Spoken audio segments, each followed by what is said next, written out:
আমরা যে বলে থাকি আল্লাহ পাক রব্বুল আলামিনের আদেশেই তার ইচ্ছাই সবকিছু হয়, এমনকি একটি গাছের পাতাও তার আদেশের বাহিরে নড়াচড়া করে না। কিছু মানুষ বলে এবং মনে করে সবকিছু যদি আল্লাহর আদেশে হয় তাহলে আমরা নামাজ পড়ি না, আমরা খুন খারাপি করি, আমরা অন্যায় করি, এগুলোই তো আল্লাহর আদেশই হচ্ছে, যেহেতু সবকিছু তার আদেশে হয়। এটা ভুল ধারণা। আল্লাহ পাক রব্বুল আলামিনের ইচ্ছা দুই প্রকার। প্রথম ইচ্ছা, আল্লাহ পাক রব্বুল আলামিন যা চান তাই হয়। আল্লাহ পাক রব্বুল আলামিন নির্দিষ্ট করে রেখেছেন যে মানুষের মৃত্যু, এটা হবে, যার মৃত্যু যখন লেখা আছে সেটা হবে। কুল্লু নাফসিন যায়িকাতুল মাউত, যার যখন মৃত্যু আল্লাহ পাক রব্বুল আলামিন লিখে রেখেছেন সেভাবেই তার মৃত্যু হবে। রাত, দিন, চন্দ্র, সূর্য, রাত হয়।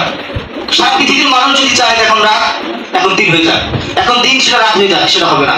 আল্লাহ পাক যেভাবে সিস্টেম করেছেন সেভাবেই হবে, এটা আল্লাহ পাকের ইচ্ছা।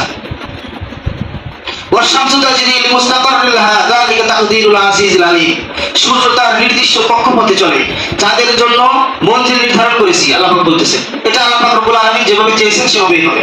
মানুষের মৃত্যু, কিয়ামত দিবস, এগুলো আল্লাহ পাক রব্বুল আলামিন যেভাবে ইচ্ছা করেছেন সেভাবেই হবে। এখানে মানুষের কোনো স্বাধীনতা, কোনো হস্তক্ষেপ, কোনো কিছুই নাই। দ্বিতীয় নম্বর ইচ্ছা হলো ইরাদা শারঈয়া, এগুলো আল্লাহ পাক রব্বুল আলামিন পছন্দ করেন না, কিন্তু সেটা হতে দেন। কারণ দুনিয়াটা আল্লাহ পাক রব্বুল আলামিন পরীক্ষার হল হিসেবে প্রেরণ করেছে। আর দুনিয়া মাজরাতুল আখিরাহ, দুনিয়া হলো পরকাল কামাইয়ের জায়গা। অর্থাৎ কেউ চাইলে সে নিজে জান্নাত কামাই করতে পারে, কেউ চাইলে জাহান্নাম কামাই করতে পারে। আল্লাহ পাক রব্বুল আলামিন কিছু জিনিস পছন্দ করেন না, কিন্তু সেটা করার ইখতিয়ার মানুষকে দিয়ে রেখেছেন। এটাই হলো পরীক্ষা।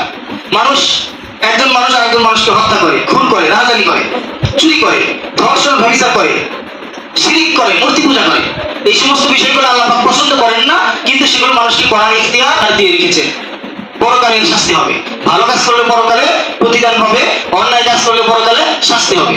যেমন চুরি ব্যাপারে আল্লাহ পাক রব্বুল আলামিন বলছেন চুরি করলে তার হাত কেটে দাও। আশা করি আমাদের এই বিষয়টা ক্লিয়ার হয়েছে যে আল্লাহ পাক সবকিছু আল্লাহ পাকের ইচ্ছা হয়।